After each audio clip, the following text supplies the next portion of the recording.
Where do I sit, sir? You can have the less comfortable chair. Okay. And then I'll take the... I'll survive. Coffee and water. There you go. Wow. Wait, what up? It almost fits. Oh, it fits you. That's good. All right. Perfect. Does it look odd? I don't think have I ever seen you wear a hat before? Oh, really? I don't know. Do you like how I used your name for clickbait? I think you're not the first person who have done that. I think you're probably one of the few people in the Pokemon Go community who has better clickbait than my name. I think so. Really? I think I know why. Why? It's because there ain't too many videos of me, exactly. You know, how exactly. I play the game and whatnot, and people are more curious to know how a lunatic plays the game, I guess. Now did my internet just stop working? What happened? Oh no. Okay. Luckily it died before we started and not midway. I guess so. Yeah. I mean, it's true, right? Probably better. Yeah. Alright, let me reset the router. Cut. Here we go. I'm here with Brandon Tan. Let's start. For anyone who maybe, for some reason, doesn't know who you are and still watches my channel, this is what's your XP total now? Well, let me just say, you are so much more than just your XP total. Okay. But so, it's a good place to start, because then people go, oh, wow, that's kind of crazy. Well, I think 587 million XP is kind of crazy. It's yeah. Just a little crazy. 587. 587 million XP. And 11,000 legendary raids as of yesterday. Yeah, that's here in Long Beach. I think also a little crazy. A little crazy. So yeah, I mean, you're describing yourself as crazy, and that's like I wouldn't say that's a common thing, but there's a lot of people. One of the questions that comes up a lot is like, why? Why put so much into Pokemon Go? Because I enjoy playing the game. I enjoy playing the game at its maximum level. Yeah. And playing it as efficient as possible. Mm-hmm. You know, whenever I play other games like even Maple Story or Clash of Clans, I try to play it as much and as efficiently as I can. Yeah. Yeah, so that's why I like to see the numbers going up. Whether is it the level, or whether is it the XP, or whether is it the Stardust, you know, going up. That's an important one. Yeah, so that's what I like. I like to see the numbers going up. Yeah. Mm-hmm. Okay. Makes sense. But it's also become a lot more than that with like the whole community. I guess so. Like do you think if there was no community aspect, like if Pokemon Go was a game that you play at home on your computer, do you think you would be where you are right now? I wouldn't say that I'll be where I am right now, but maybe 80% of where I am, because there's still a driving force from the community. Yeah. Whether is it the people from Singapore, or whether from the people or from other country, you know, they are in a way pushing me to do better, to do harder. And the people back home in Singapore, usually they want to do more, and I'm willing to accommodate, and we will do more raids, we will grind more XP, everybody playing the game together. It drives me a little bit more. Yeah. Mm-hmm. I guess also like physically, you wouldn't be where you are right now here in Long Beach if it weren't for the community aspect of the game also. Like you're traveling around the US right now. Yeah. You've been to Nashville, Orlando, Kansas City, Oklahoma City, Long Beach now. You're going to Vegas, Toronto. Yes. And that's all because you know people, you know Pokemon Go players there. Correct. But like, I mean, that's kind of crazy. Yeah. I don't know. I don't know where I was going with that, but I just wanted to throw it out there that that's like a really cool thing about the community aspect of this game, is that not only do you have like a local community, but then there's like this sort of global community, especially for hardcore players. Yes. You guys all kind of know each other. You're hanging out in your hardcore circles online, so. Yeah. So I mean, the reason why I'm going to these places, as mentioned by Nick, is because those places have people whom I've met from GoFest last year, or whom I've interacted on social media for the past 1 year, and I would like to know how they actually play in their community, in their cities itself. Yeah. Especially places like Kansas City and Oklahoma City. I'm curious to know how they could do like more than 100 raids in a day, you know, legendary raids. I'm curious to know how people like King from Toronto could do like 132 legendary raids in a day. And you know, for me to actually make my way to Orlando or Las Vegas or even here is because of people like you. That I'm actually willing to spend time to learn how your community is like. Yeah. And you have been spending time with my community, but I would say it's more Danny's community, Jay's community, the LB Raiders community. Well, I think it's still just categorized as Pokemon GO community. Okay, fair enough. But we did some raids yesterday. Yeah. We did like a half day of raiding.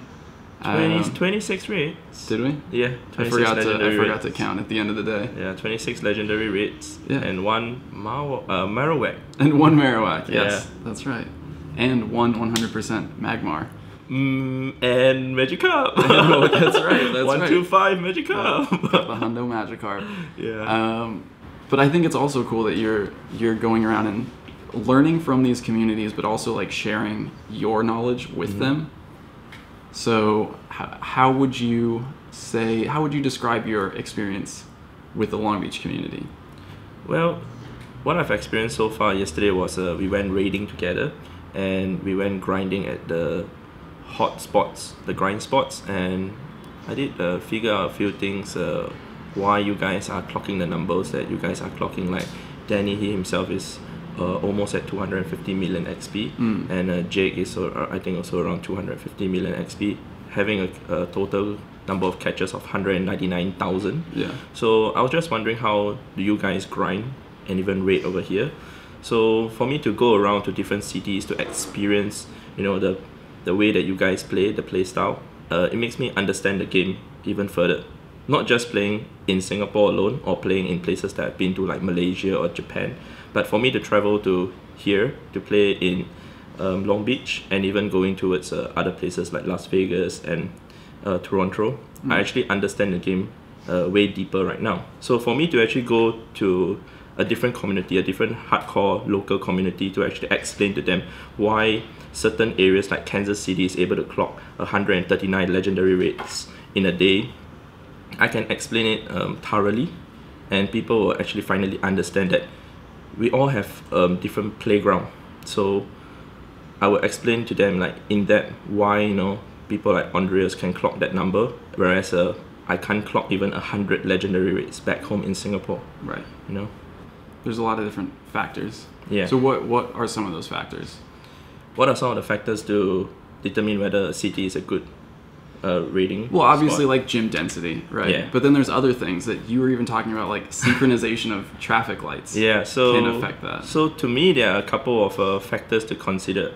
One of them, like you said, is gym density. Yeah. So to have a rough estimation of how good the gym density is, usually I'll ask the person to bring me to the most dense area in their city. Yeah. So when Andres brought me to his area, which has a double sprint store, I just circled around my screen and I counted the number of gyms that I could see in my sighting. Yeah. So there were a total of 22 gyms that I could see in my visual radius. Whereas right here, right now in your apartment, whereas at my hotel at Westin, Yeah. I counted a total of 17. Okay. So when I was at Nashville, I counted a total of 17 that I could see within my visual radius. In Singapore, the most I've ever counted was 14. Okay. So there's a huge difference in the gym density. But so that's just a rough estimation. There are also a lot of other factors to consider. And obviously, if you want to look at a bigger picture, a better way to look at it is through the maps. You know, you can look at the number of gyms that's surrounding a certain area that you're raiding, how close they are. So the second factor to consider is actually traffic, like you say. Yeah. Traffic in terms of the traffic light synchronization. You know, in Singapore, the traffic light is really bad. You know, you could be at the traffic light and you just move off 200 meters later after it's turned green, the next light may turn red. Right. So whereas at Kansas or even at Tokyo that I've noticed, you'll be red. Once it turns green for you, the next traffic light will turn green and then green and then green. So you just keep moving forward. Right. So other than that, there's also traffic, as in the number of cars on the road. how heavy the traffic is during the whole entire day, during weekends, or perhaps even weekdays if you plan to raid during the weekdays. The third thing is actually the road layout. So what I noticed about the road layout here in America is they're all in a grid style. Yeah.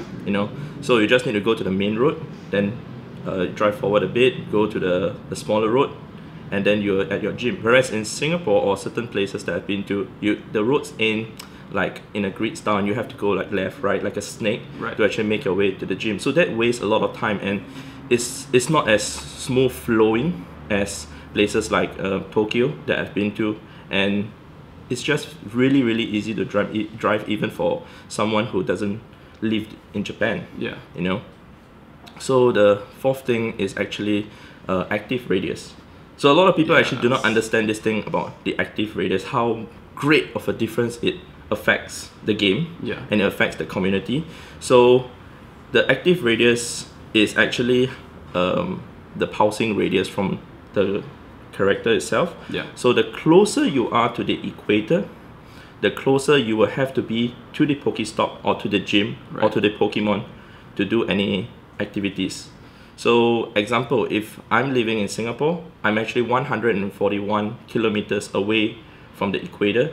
So the Pokestop would have to be in the pulsing radius for me to spin the gym. Whereas when I was playing in Oklahoma and even in Japan, Tokyo, I could spin the gym when the Pokestop is on the circumference of the circle. That's about where we are here too. Correct. So when I went to Finland, Helsinki, back in 2016, October, before I hit level 40, I noticed that the Pokestops could be spun when it's still in its cube shape. So that's a very big difference. I mean, imagine you are stuck at a traffic light and you can't throw your raid pass in Singapore. But when the gym is touching the circumference of the circle, say in Norway or in Finland, you can actually throw your pass. So that saves a few seconds, and all these few seconds adds up over time. So that's some of the factors that a lot of people actually don't really consider, that we need to look into.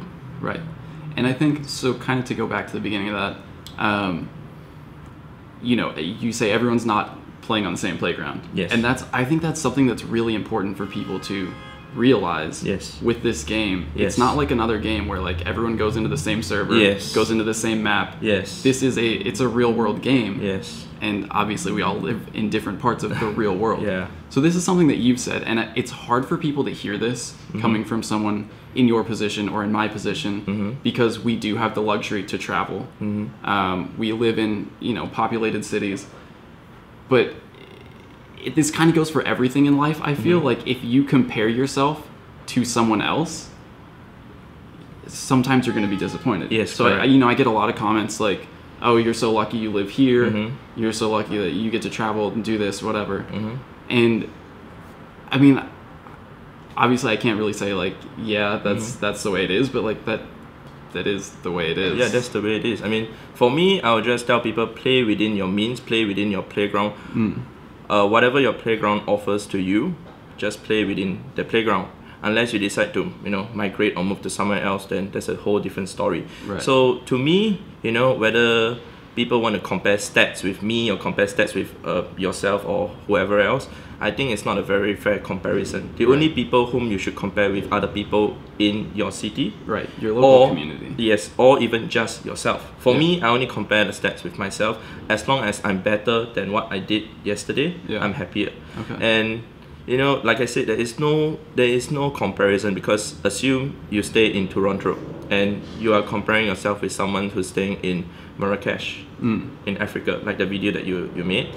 There's no comparison. I mean, like the person who hit level 40 in Marrakesh, if he had the playground that Toronto has, he could potentially be at 200 million XP and not just level 40 at 20 million XP. So for him to do even just 20 raids in a day in Marrakesh, it's going to be kind of impossible as compared to doing 100 raids in Toronto, I think, I mean, I've had issues with this before, the whole life's not fair thing. That was a fun time on my channel. But I think just the advice there is, in life in general, don't worry about what other people are doing. obviously this is a game, and Niantic can decide how their game evolves over time. We know that a Pokestop submission system is coming. They're working on that. Yep. And that's going to go a long way towards making things a little bit more fair for Yes. people. Yes. Because, I mean, you could say, obviously there's more people in a city. You're going to have a bigger community. Yes. But the same goes for the game layout in a city. The better the gyms, the better the Pokestops in a city, the more people are going to continue to play, most likely. Correct. But the more Pokestops and the more gyms would result in more active players playing the game. Right. Like example in Singapore or Japan or Toronto, where the gyms are very hard to hold. So that's why when people ask me what is my gym leader hours, whenever I tell them, I got 2,800 gym leader hours from Singapore, they'll think I'm slacking in Singapore. Right. But the truth is, it's very hard to hold a gym in Singapore. When you slot a Pokemon in the gym, there's virtually no way that it could stay for 24 hours if you do not bury or, in a way, guard the gym. Right. So that's why another fifth factor talking about efficient raiding in a city is remote scouting, which is something that we cannot do in Singapore. Yeah. Because when I was raiding in Kansas City, we would just drive past like a Valor gym. I'll just slot my mon, slot.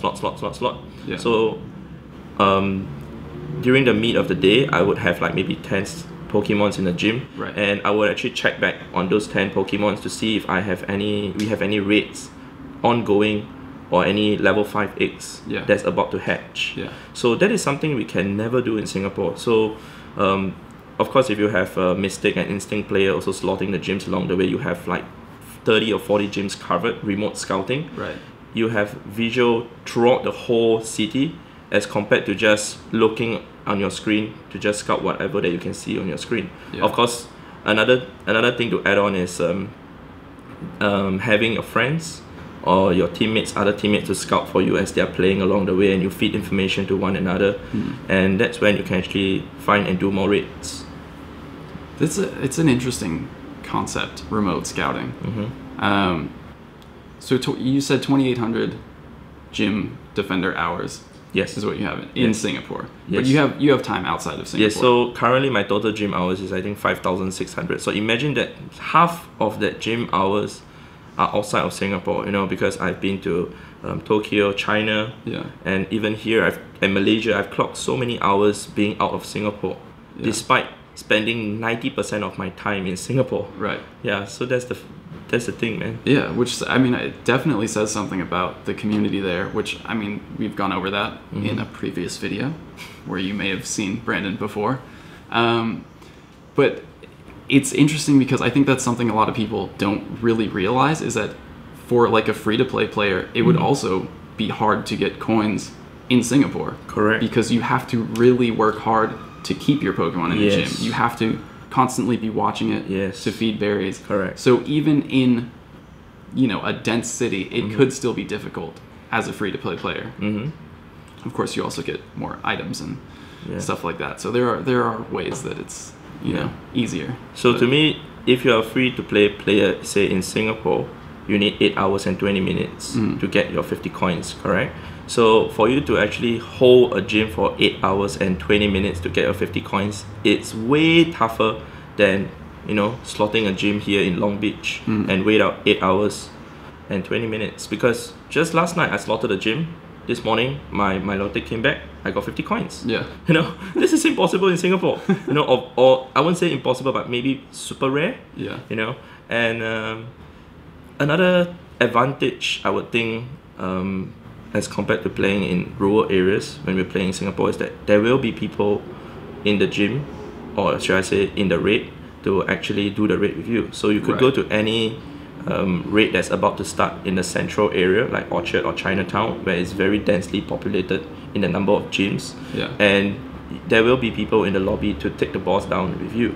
So opposed to certain places that I've been to, like Oklahoma, I actually asked Link, the raid leader of Oklahoma City, I asked him if somehow or rather I were to actually just go to a raid that's about to hatch, no coordination with anyone, on Facebook Messenger or any of the raid groups, will I see people at the raid to do the raid with me? He said, chances are no. Right. And I would say even in Long Beach, outside of like downtown, this area, you need coordination. Yes. Not you, Siri. What? What did I even say? Doesn't even sound like Siri. But even here in downtown, sometimes I'll just show up. Like, I'm not in any of the local groups. I'm not in Discord, Facebook, because then I just get hounded with messages. Sorry, guys. But, you know, sometimes I'll just show up to an egg if I'm walking, if I'm out to get food or whatever, I'm just recording. I'll show up at an egg and no one's there. But sometimes I'll see, like, Danny's car drive by. Like, Danny, where are you going? And then just follow him to the next raid. Yeah. But, yeah, even in big cities, now it does require a lot of coordination. So I think for rural players, I always feel bad talking about it because, like, I don't live that life. But, like, even here, we do require a certain amount of coordination. So for the people who say maybe, like, I don't have anyone to play with, sure, I think that's true in a lot of cases. Like, you might be the only person in your entire town playing. But for most people, I would say if you walk around and you see other people in the gyms, those are people in your town who are playing. And it's maybe for some people just a matter of finding them and organizing. Yes. Because we were just talking off camera, having a conversation about community leaders and how important those people are to keeping the game alive in a city. People like Danny here, people like Link in Oklahoma City. Without a leader, there's not really a community. So it's, yes, 100% it's on Niantic to add more Pokestops, but there are also a lot of things you can do as an individual, as a person in your community to kind of help the game as well. Yeah. So other than adding more Pokestops at rural area, actually I did thought of a few other suggestions like we spoke about just now, which was, you know, instead of just obtaining 3 items from a Pokestop, you could obtain 7 or 9 items from a rural Pokestop. Right. It could be judged based on the, you know, S2 cell or whatever cell level that Niantic intends to use to judge whether this Pokestop is considered a rural Pokestop. So within that certain cell level, if it has 2 or 1 Pokestop, the Pokestop will grant the trainer more items or even more XP. So even when we put a lure on that Pokestop, it wouldn't lure a Pokemon once every 3 minutes, but it could be once every 1 minute. But there's only 1 Pokestop there. Right. So in terms of getting more Stardust too, the person could actually gain more Stardust from catching that rural Pokemon versus catching one in the city. Alright, so since there are so many spawns in the city, so many Pokestops, so many, you know, gyms, we won't have an advantage with that new system that Niantic intends to hold. Hopefully, you know, Niantic could do something to help the rural areas. I mean, I've been receiving messages from so many rural players that they actually want me to go over to help them to do raids, etc. Truth being said, I can't. I'm not a spoofer. I can't fly there. I have to fly there physically, and it takes time. It takes money to actually fly there. Right. So when we talk about raiding, you know, whether is it raiding a tier 4 or tier 5, assume it's a Tyranitar, and when we want to raid it in the city, you know, we could do it with 2 or 3 people, right? But in the rural area, since the active players is lower, you could do it with just 1 or 2 players. Right. The difficulty level drops. Alright, and also the same for legendary raid. The difficulty level could drop. The reward could still be the same, or, you know, maybe slightly better to aid the rural players. Think about this. If you're a spoofer, you want to spoof to that place to do the raid there and make it easier for you to take it down, but at the same time getting a slightly better reward, would you do that? Nah, I don't think so. So, you know, I'm pretty sure Niantic was thinking that if they were to have slightly easier raids at rural places, maybe people will actually go there to raid, and also to help out the community that they would say, hey, maybe let's try out, let's see if it's possible for us to solo the Tyranitar since it's at a rural gym, right? Or maybe they will try to 2-man a Kyogre. So when that happens, you know, the rural player, the individual person who has trouble looking out for people, could jolly well make friends with those people who travel there to purposely try to solo the Tyranitar or 2-man the Kyogre. So that in a way builds community, but on a different level. There's definitely a lot that can be done on Niantic's side. Like, Yeah. I mean, those are great suggestions. Just to use the S2 cells, which we know Niantic uses for a lot of things, for determining EX raids, where they're taking place, the number of EX raids, when gyms get converted, or when Pokestops get converted into gyms, is based on the number of points of interest in a certain S2 cell.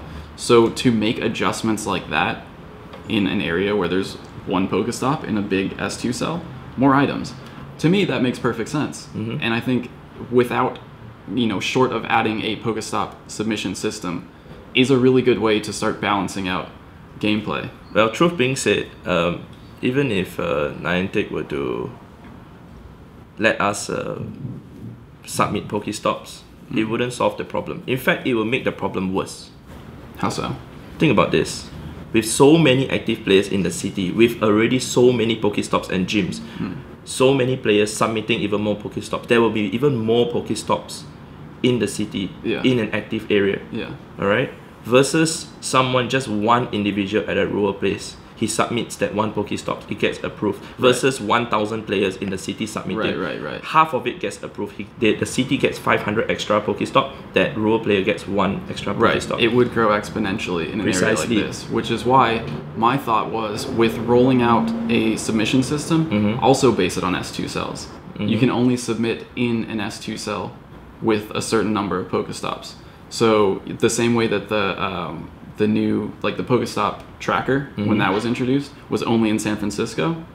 They kind of geofenced it to San Francisco. Geofence a submission system where if an S2 cell has 1, 2, or even 0 Pokestops, you can submit one there. Okay. At least to start. So that way, only the players who have very few Pokestops get the opportunity to submit first. And that way, things don't get clogged up. There's not 1,000 submissions coming from a city like Long Beach that then have to be looked through. That way, only the rural players are submitting first. They get priority. I mean, think about this. Someone has to sit there and approve Pokestops. Someone has to look at this and go, okay, this is a picture of a fountain. It's described as this. Can I Google this fountain? No, I can't find it on Google. Does it even exist? Let me look on Google Maps and look at a satellite image. Can I find the fountain on a satellite image to confirm that it's actually in the location? It's a difficult process. Yes, it is. So if you consider, like you said, 1,000 people submitting here, how long is it really going to take one person or however many people to go through that many submissions? It's a difficult process. Just putting it out there, as always. But I think to limit it at first to the people who need it the most would definitely be the way to start. In case Niantic hasn't thought of that already. There you go. That's a free one. Let me look at some questions here, because there were definitely a lot. Am I the only one who can't find his friend code? Yes, I forgot to put a friend code in yesterday's video. Sorry about that. I put it on Twitter. Well, do you want my friend code? Go for it. Okay, my friend code is 12345. Wait, I forgot. Never mind. That's too bad. I would imagine you have 0 space on your friends list anyway. No, I have 0 friends actually. Oh, sorry about that. Okay, so one thing that this comes up a lot. This comes up especially every time. This was like a big thing on the first video. Okay. The big video. Playing with multiple accounts. And I get a lot of negative feedback, we'll say. Hate, maybe, because I've been vocal against spoofing. And having multiple accounts also is against the terms of service. But here I am sitting next to you. I would consider us friends.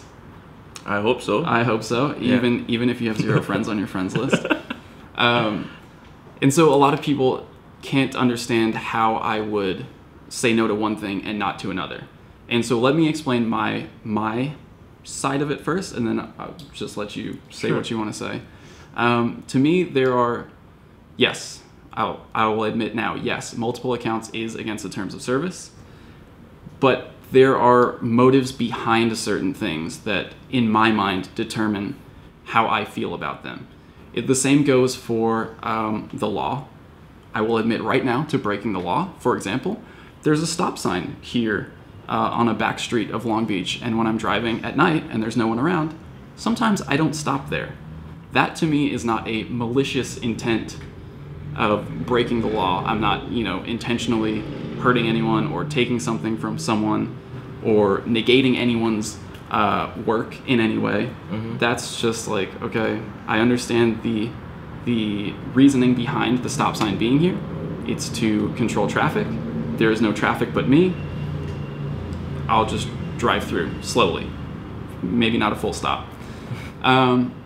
So that's the way that I view spoofing. Spoofing goes against the motive of the game. The whole reason behind it is to get outside. Yep. And the reason I'm against spoofing personally is because you are shortcutting.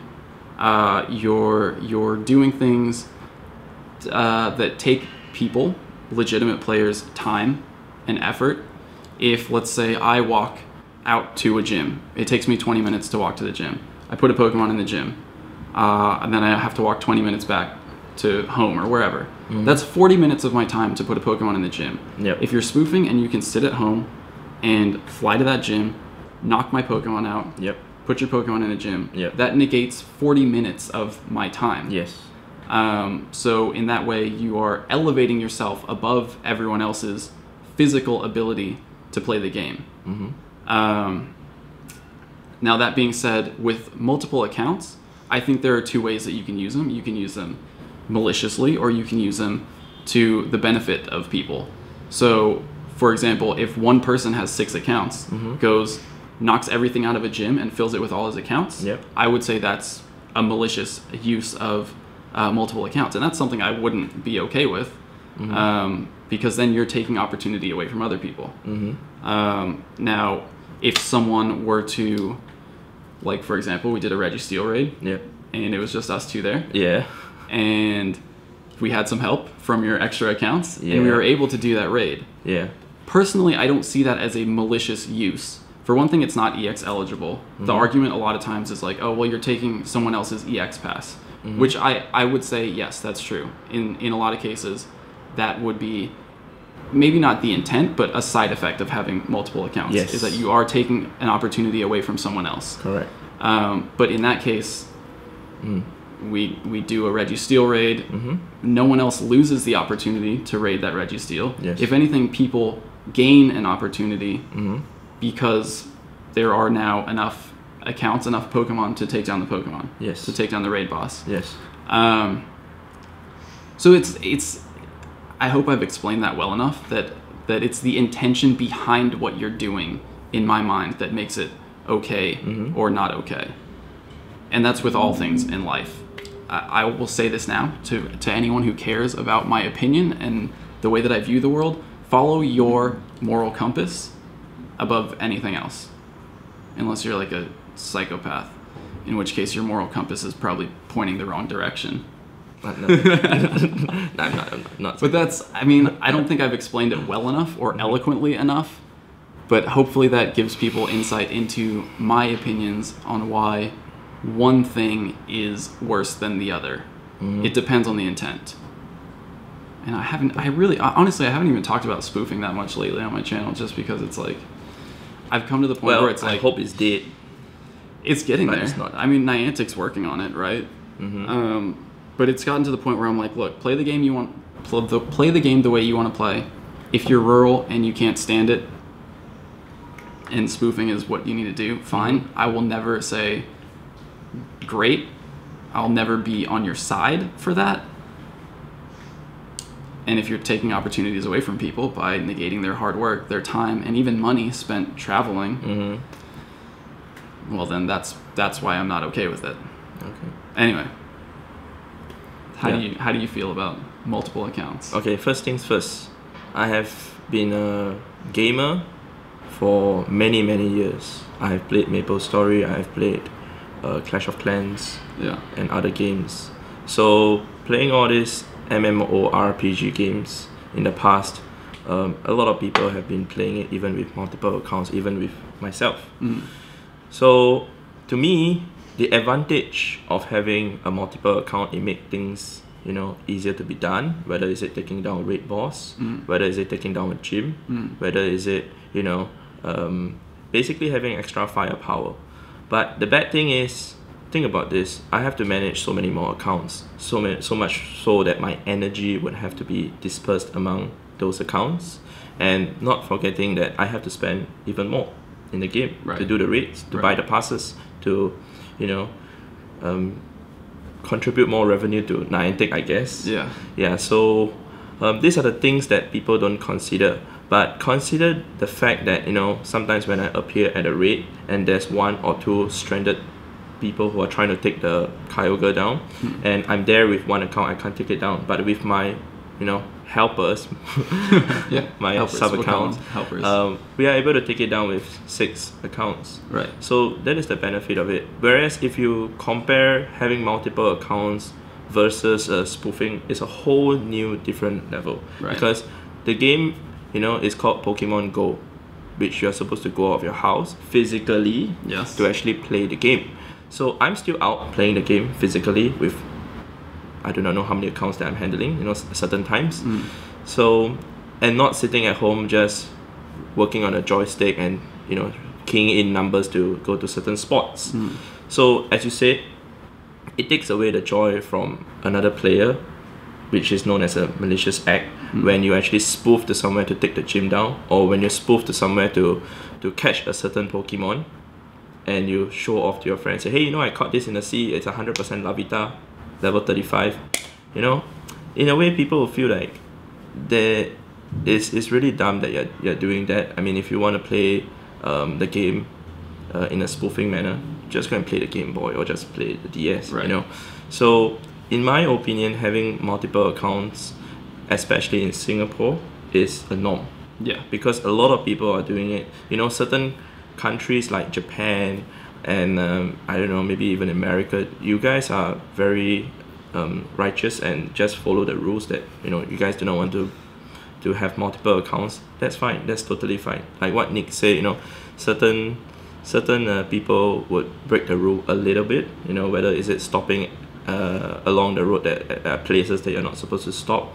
Of course, to me, spoofing is a more serious offense, and I believe you believe that too. Yeah.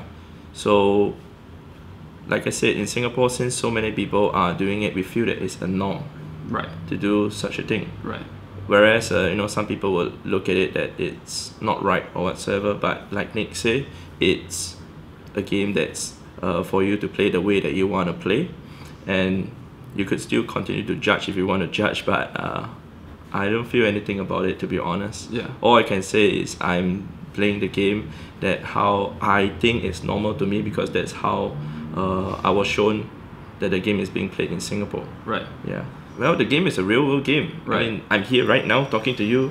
It's Correct. just people think that Pokemon Go is just a game, but truth being said, it's not a game. It's a lifestyle. 100%. Yeah, it's a lifestyle that I'm here right now. Talking to you face to face. And not just behind the screen or in game, I guess. So maybe that's the reason why Niantic didn't want to have an in-game chat, also because they wanted people to interact with each other physically. I think so. To a certain extent, definitely. I mean, you have to remember that Niantic's motive with Pokemon Go, with all of their games, with everything they do, is to create these real-world experiences, to get people together, to build community, to have people interact with each other. And again, when you're spoofing, you're not really doing that. Which is why, in my mind, and most likely in Niantic's mind also, spoofing is obviously a bannable offense. We've seen that with temporary bans, we've seen shadow bans, we've now seen permanent bans. It's something that they do want to go after. It's something that they feel is not good for the game, regardless of how much people think they're spending as spoofers. Imagine this. If 90% of the players in Pokemon Go start spoofing, and the remaining of the 10% are still playing the game legitimately, outside physically, braving the rain and the sun and the snow and whatsoever, how will they feel? They'll feel, oh my god, I think this game is dead because there isn't players, there ain't any players playing other than spoofers. So they will lose motivation and they will quit the game, that 10%. But imagine right now, even as a multi-account user, whom actually goes out to play the game physically and interacts with the community, it doesn't take that away that we are, being that 90% of the spoofers who ain't going out to interact the community, and it still builds the community somehow or rather, whether is it we are playing with 1 account, 5 accounts, or even 10 accounts. Yeah, and in actual fact, it strengthens the community in my opinion, because there are times that I've seen people who has like 4 or 5 accounts, and other people who are only playing 1 account, they'll go up to them, hey, do you have enough firepower? Can I join you? You know, I only have 1 or 2 accounts. I can't take the boss down, but if you have 5, right, let's take it down together. 7 accounts, we can take it down.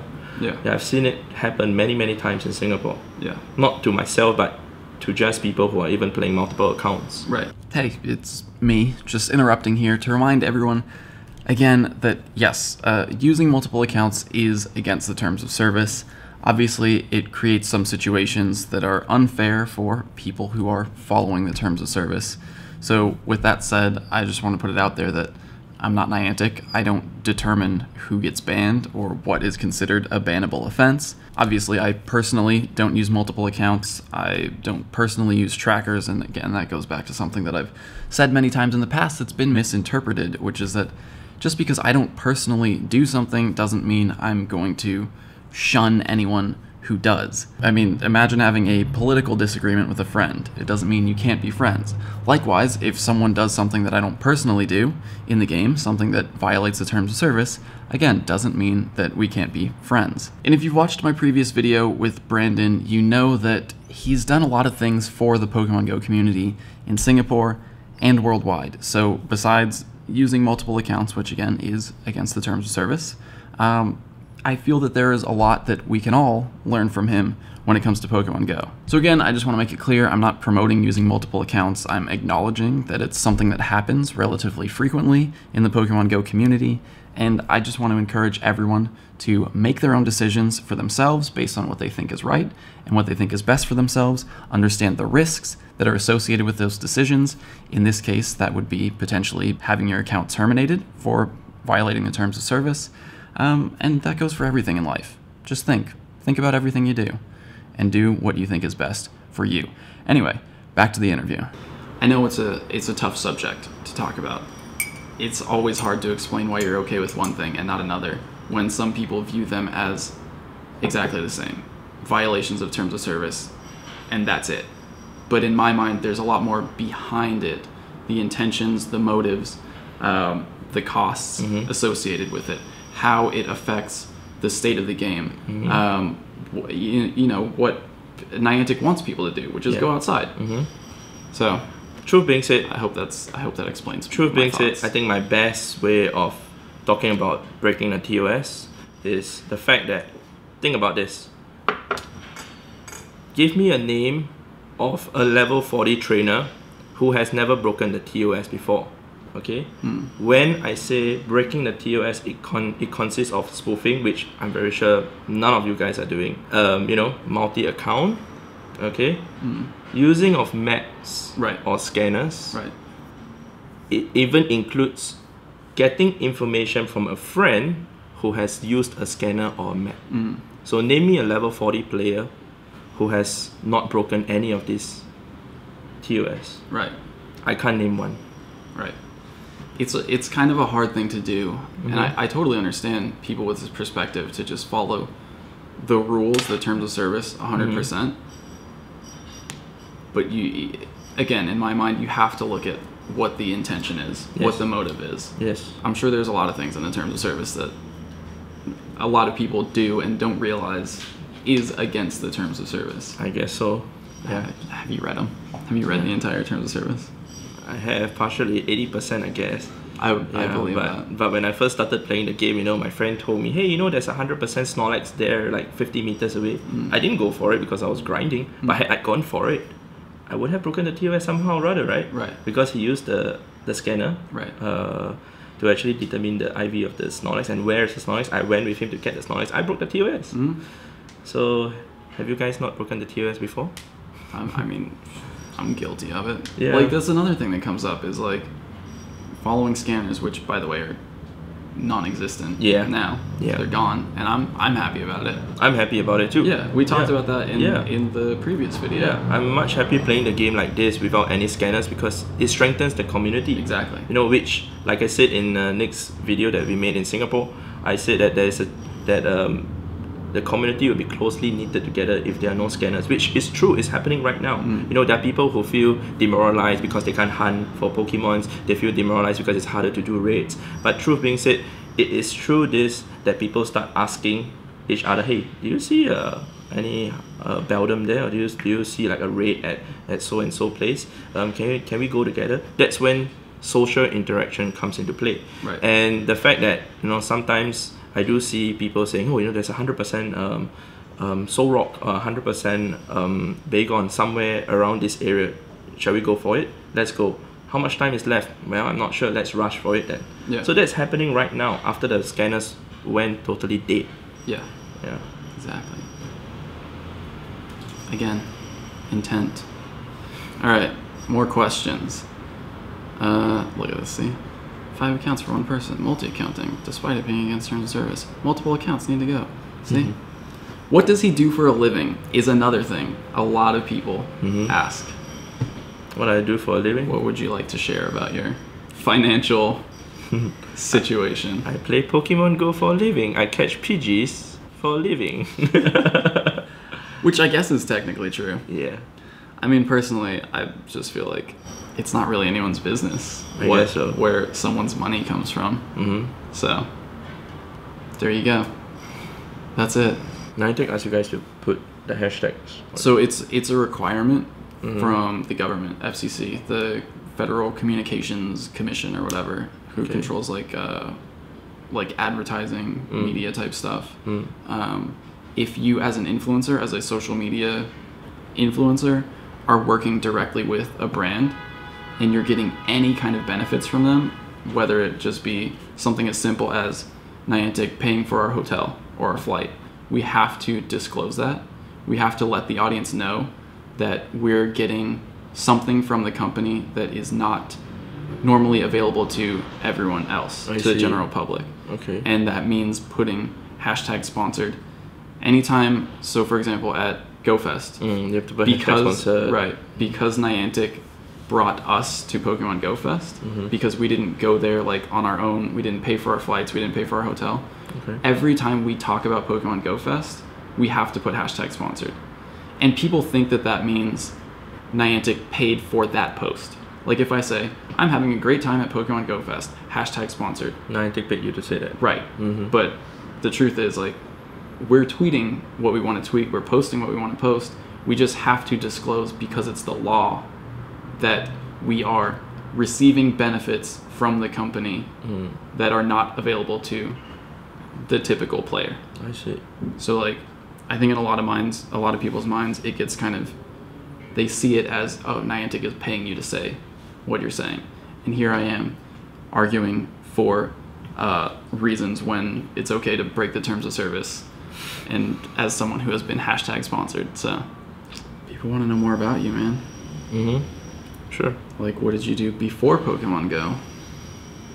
Well, before Pokemon Go, I started to play Clash of Clans. I was playing Clash of Clans, and I was playing Clash of Clans for around 2.5 years. And during that 2.5 years, I actually even did YouTube. Yeah. So I have a YouTube channel on that. It's also called Brandon Tan 91. If you guys didn't realize that, you don't have to subscribe though. I don't keep up with it anymore. Before Clash of Clans, I was playing Maple Story. Dude. Yeah, Maple C, and that was when I was 12 years old. So I was, in a way, a gamer for more than half of my life. Yeah. Yeah, so that's what I enjoyed doing. And then came along Pokemon Go when I was still playing Clash of Clans.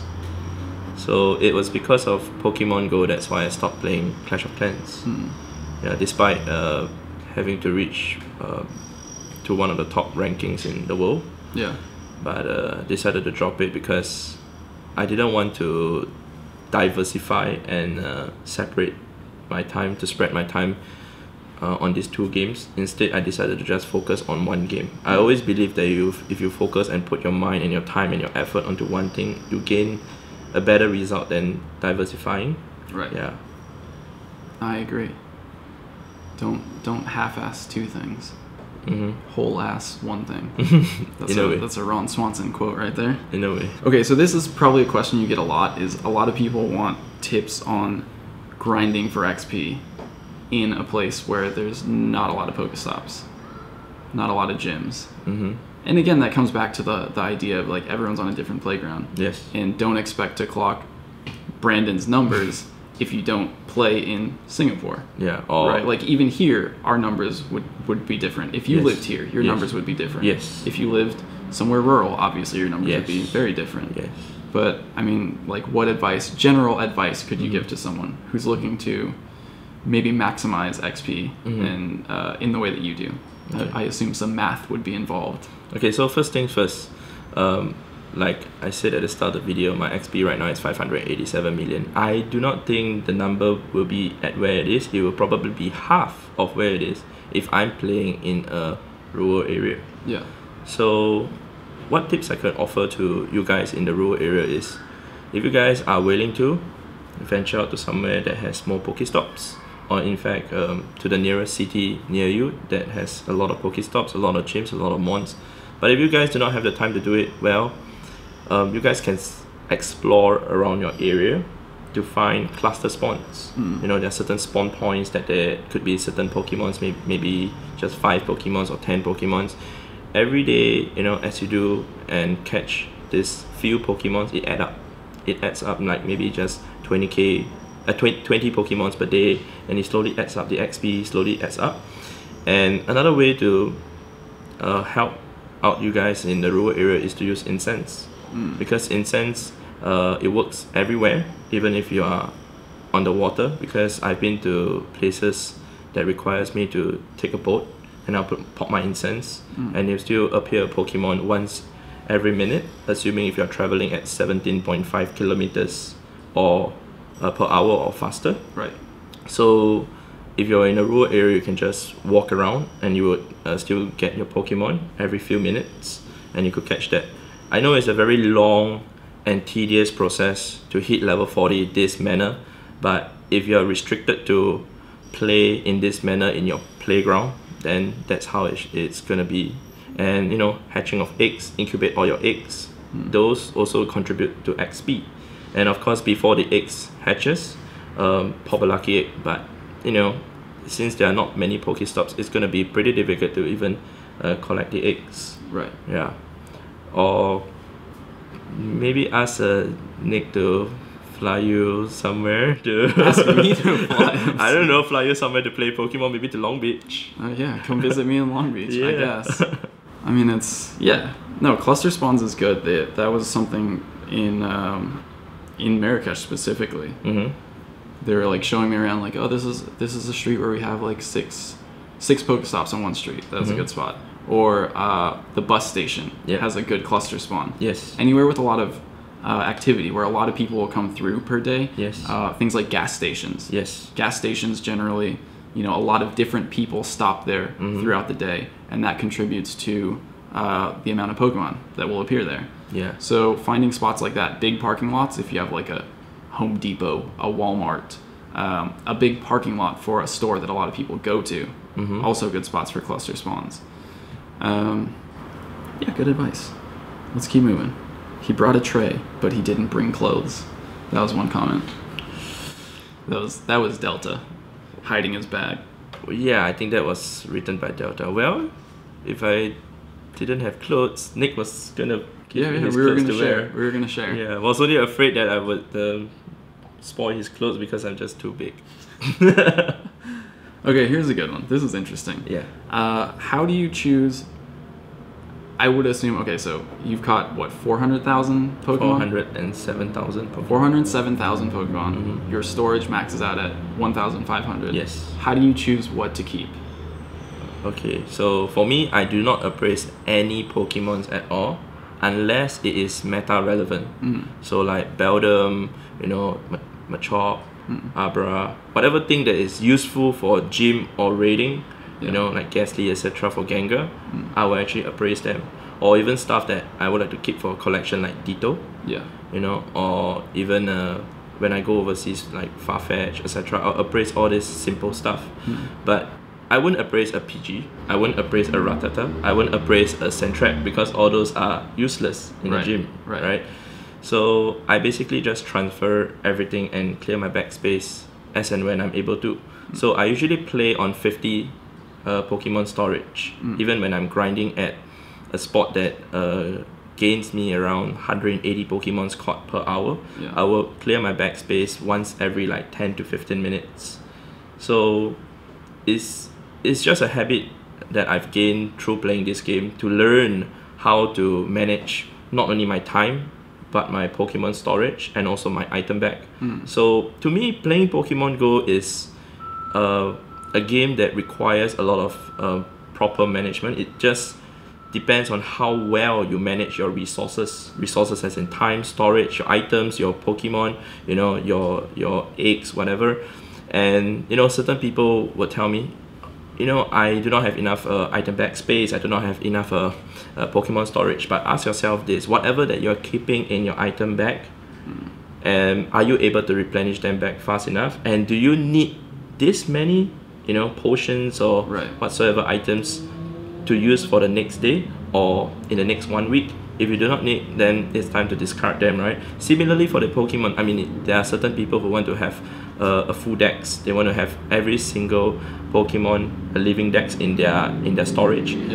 Well, if that's how you want to play the game, then you would have problems in the Pokemon storage in the future, especially with so many new Pokemons coming out and legendary Pokemons coming out and shiny Pokemons coming out. All these contribute to the backspace. Even for lucky Pokemon, you know, on the first day when I actually traded with a few people, I got 6 lucky Pokemon. Guess how many am I left with now from that 6 lucky Pokemon? No, 1. Okay. I just kept 1. Yeah, so basically I transferred those Pokemon immediately because to me, there's only 2 benefits of having a lucky Pokemon. One is aesthetic. The second is reduce Stardust costs. So truth being said, when someone trades to me 60% say Pokemon, I wouldn't power it up, right? Unless it's high IV like 98 or 100. So to me, there is no value in keeping that lucky Pokemon, but it takes up a storage space, so I'll get rid of it. So I think for one thing, you're definitely not, you don't have like the collector mentality like some people do. I don't. For example, you're saying people who want like a living dex, who want one of every single Pokemon. You're gonna have a lot harder time managing storage than for someone like you. It's basically like meta relevant. Maybe you have 100 IV, like you have a couple 100% wiggly tough. Which even those I think would be probably low on your list of priorities to keep. Like if you if it came down to it, you would toss 100% Wigglytuff. And over keep like Dragonite, exactly. Exactly. So it's for you, it's really just what is the most useful. I would guess maybe you have like 0 Giraffe rigs in your 0. I have no Girafax, no Nose Pass, no Pseudo Udo. Sorry to Mystic 7. I have no whatever things that's not useful, you know, like that Dunsparce, etc. All those things that ain't meta relevant or basically the low tier Pokemons, I don't keep them. I only keep the top tier, the best of the best or the top fews. And even then, you still have 1,450 Pokemon in your storage. Well, thanks to all the shiny. Thanks to all the shiny, I guess. Well, you know, you could unload some of your shinies to me, and that would be totally fine. I don't have a problem taking those off your hands. I have a problem spending the Stardust to get them because we're only great friends, Brandon. Open my gift more, Nick. I got that Meowth. I got that mainland China Meowth from you, actually. So there's another suggestion for Niantic. We have to be able to open more gifts per day. 50, not 20, you know? You know, we receive a lot of messages from people, you know, Brandon, open my gift. Brandon, open my gift. Nick, open my gift. Why aren't you opening my gift? There's a lot of gifts coming our way. A lot of people want advice on like, oh, here's an interesting one. Well, I guess you kind of answered this. So the question is, like, how do you still find Pokemon Go fun? Don't you find it very repetitive? But I think for you, your mentality is seeing the numbers goes up. Mm-hmm. So in your mind, maybe let me just guess. Tell me if I'm close here. 580 million XP is different than 570 million XP. 570 million is different than 560. So for you, even though maybe you're doing the same thing, the numbers going up feels like That's progress. right progress. Yes, Exactly. that's progress. So I guess the idea behind it is having goals. Yes, Is what correct. keeps it interesting. So that's the keyword, goals. So what kind of goals one should set? For me, I actually have a lot of different goals. There's small goals, medium goals, and big goals. Right. So my small goals are goals, like, for example, I want to do like maybe 50 raids a day. Today, I plan to do 50 raids. Medium goals could be like during 1 week of double XP event, and assume it's Rayquaza. I want to do 80 Rayquaza a day. So if today, the first day I managed to do say 85, I know tomorrow I could do 75, or I could still do 80, and then the following day I could lessen the pace, lower the pace. So these are medium goals that I've set for myself. And when we talk about even medium goals, it's also goals from the medals, the achievement, like certain numbers that I want to hit. Example, hitting 100,000 catches, or just 1,000 Pikachu fan medal, or getting a certain number of gold gyms. When I first started building my gold gyms, that was only in recent times during I think it was back in November last year, and my goal was to actually get 10 gold gyms, and then I proceeded on to 20, 50, 100, and then 120, 150, and so forth. You do not want to tell yourself, hey, okay, I'm on 1 gold gym right now, and I want to get 100 gold gym. It's a very long shot, Right. and it seems unattainable. It's kind of unrealistic, but I try to set small goals, become medium goals, and become big goals. Yeah. So my biggest goal right now in Pokemon Go is actually to get 500,000 Pokemons caught. Okay. So that is my ultimate goal. That's the goal that I've actually set for myself ever since I hit level 40. So right now I'm closing in on it, still left with 93,000 Pokemons to go. Yeah. And of course the Pokestops spun will also be 500,000. So it will be a very nice number when you add the both of them together. Yeah. That's my ultimate goal. You trying to hit both of them at the same time? I will try to, then it will Yeah. be 1 million, right? Yeah. Yeah, so that's my biggest goal. So, when I say all these goals that I set for myself, some people will be thinking, oh my god, his goals are crazy and it's like unrealistic and it's unattainable. It's unrealistic and it could be unattainable for you, but you should actually set goals that's for yourself. Right. It may not be going after 500 million XP. It could just be going after hitting level 40. After you hit level 40, it could just be going to 22 million. Step by step, take baby steps, one step at a time, and not telling yourself, okay, I want to go 100 million when you are actually at 2 million XP. Right? So you must set small little goals that slowly motivates and push you to go towards bigger goals, and not just instantly head towards a super big goal which you will feel demoralized. Yeah. I think that's good advice, even just outside of Pokemon Go. Yeah. In life. Yes. Set obtainable goals. Have medium goals, long-term goals. Yes. Yeah. That's good advice. That's how it is. Like. Oh, here's a good question. Yeah. This is something actually I wanted to ask too. You've been traveling around the U.S. Yes. You have a little bit more traveling to go. You've been to the U.S. also a little bit before Pokemon Go came out also. Yes. What are like some of your favorite things that you've done here? What are some of the places you've been? I guess like interesting ways that it's kind of different than Singapore. Just your thoughts on being here in the U.S. Oh, okay. Well, I've been to the US when I was younger with my family, and that was back when I was 12 years old, around 15 years ago. Okay. And also a second time when I was 20 years old. Back then it was 7 years ago. So usually when we come to the States, we will go to places like Disneyland, and places of attraction, I guess, taking cruise and whatnot. But for me to actually travel here this year alone, solely for Pokemon Go, is a whole new different experience, I guess. I get to mingle with the local community, the people who would bring me around to try out their local food, or even bring me to places that normally tourists wouldn't go. Yeah. So comparing when I was young and now, this particular trip is entirely different. Not saying that either one of them sucks or whatsoever, but it's the time spent with my family that I had in the past traveling to the States that make it all special. Right now, the special thing is Pokemon Go, meeting people like you, people like Downey and various others whom I've met along the way, and I'm going to meet soon too. So it's for the people and Pokemon Go, that's why I'm actually here in the States. And well, so there are a lot of things that I got to see that I wouldn't have gotten to see if I was traveling with my family, I guess. Right. Oh, simple question. What's your favorite Pokemon? PG! Of course. What's your favorite Pokemon Go memory? Wow. What's my favorite Pokemon Go memory? Well, there are a lot of things that happened throughout my adventure of playing Pokemon Go.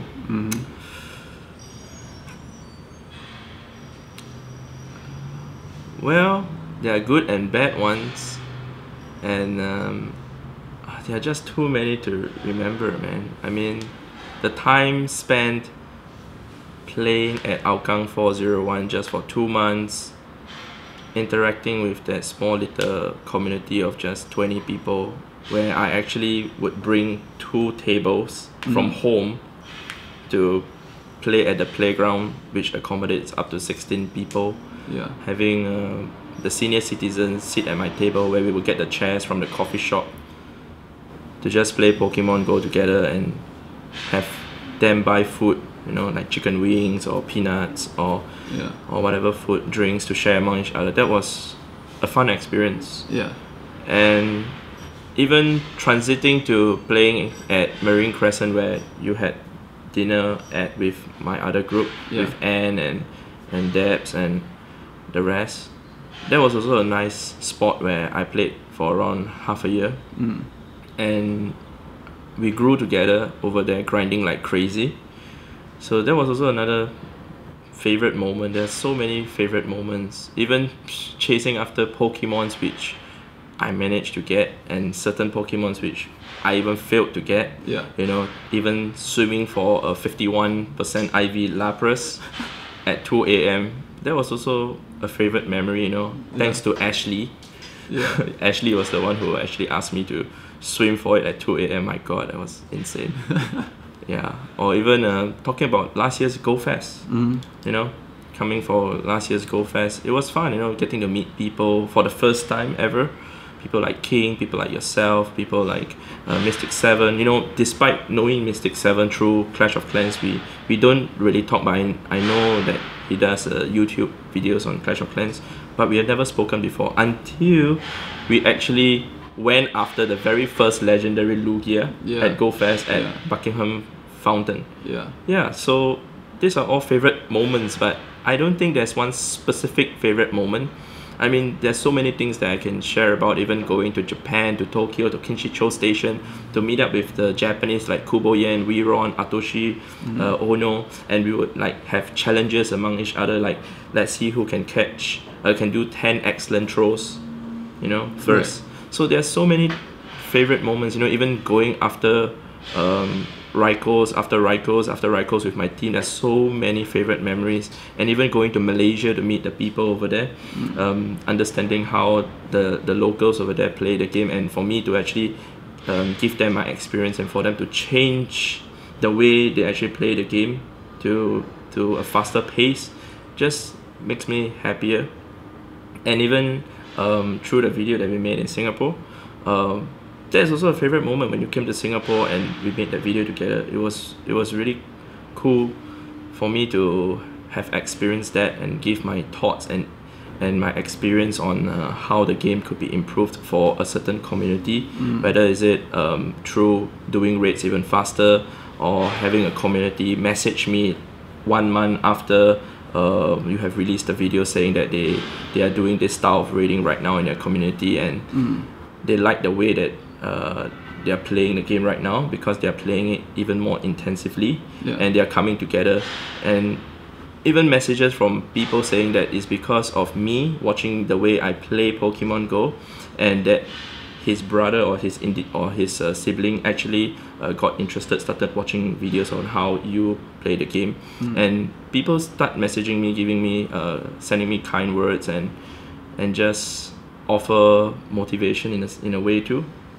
These are all favorite moments. I mean, there's no one specific favorite moment that I can drop a pin onto, talk too much about. I think it's cool that like the memories that you have and that I have and that probably everyone in the community has with Pokemon Go are the kinds of memories that I think you could like share with someone years from now. You're not gonna talk, like, say you're talking to your grandkids and you're like, hey, I reached level 200 in Maple Story, there was this big accomplishment in my life. They'll be like, what? But if you say I traveled to a new country for the first time and met these people because of this game, that's something that people can connect with a lot more. And that shows, I think, that it's so much more than just a game. I mean, well, imagine if I were to bring my grandson or granddaughter to Changi Beach, where maybe 50 years ago I swam in the sea for around 150 meters to try to catch 51% Lapras with Ashley. It's a good story to tell my grandson or granddaughter, right? Saying, hey, you know that 50 years ago I tried to swim in this sea to try to go after a Pokemon. Maybe right now you're playing Gen 50 or something, but 50 years ago I tried going after this Pokemon, and guess what? I failed. We didn't manage to get a Lapras. Just swam for nothing. Yeah, see, these are the kind of stories that they live well beyond the game, and even beyond the lifespan of the game. Yeah, it's true. You talked about doing YouTube for Clash of Clans. Yes. Why not for Pokemon Go? Well, I got this question asked quite a few times, man. But so the reason why I didn't want to make any videos on Pokemon Go is because I find it a real hassle to have a camera, with me while playing Pokemon Go at the highest level. So, I mean, if I were to play the game on a lower level, like maybe on a casual level, yes, it is possible to do what Nick and the rest of the YouTubers are doing, holding a camera and just running around with a phone to play the game. But I play more efficiently on an iPad mini 4. I did try playing on my Android mobile phone and the screen record while having a GoPro connected to my chest on a harness, which would be facing me. Yes, just like I tried doing that on the third day of Pokemon Go being released in Singapore. My brother, he tried doing it for me, but well, I find it a real hassle to walk around with that harness on my chest to play the game efficiently. And the thing about doing YouTube is a lot of people do not understand that it requires a lot of time, a lot of effort to go back home after playing the game outside to do your editing, to do your whatever, to prepare to publish the video. So that is something that I do not want to do, especially when I want to play the game at the highest level.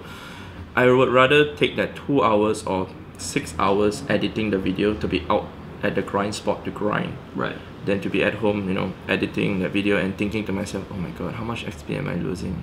I could have been at... Well, anyway, we were just saying, I don't know when my camera stopped recording. But I guess that's a sign that we're wrapping it up now. So I was just saying, if you enjoy this kind of format, I've been thinking about trying to do some kind of like podcast, longer format, where we can just talk like this. Because it allows for a lot more discussion than a regular video would. So if you enjoyed it, let me know. Obviously, sound quality could be better because we're just talking to my camera's microphone right now instead of having some nice equipment right in front of us. But there you go. I hope that answers a lot of the most common questions that people have been asking. Feel free to go off on me in the comments about my views on multiple accounts and spoofing and all that. And, thanks, man. Most welcome, man. I know you are a leader in your community. You enjoy sharing knowledge about the game. helping people improve their gameplay. Mm-hmm. I see it. I've seen it in Singapore. I've seen it now as you're traveling around the U.S. Not only learning from communities, but also helping them improve. You should do that. You should offer the Brandon Tan, excuse me, like a seminar. Seminar. Oh my. Join a community for a week. Pogo seminar. Yeah. Study how they play. Teach them how to improve. Anyway, thanks, man. You hungry? Let's get some lunch. Yes, I know. I'm hungry. Snorlax is hungry. We're gonna go get some lunch. Yeah. Thanks for hanging out. Any more questions? I mean, Brandon will be around for a couple more days, so if there's anything else you want to know, maybe I can sneak it into a regular video. See you tomorrow.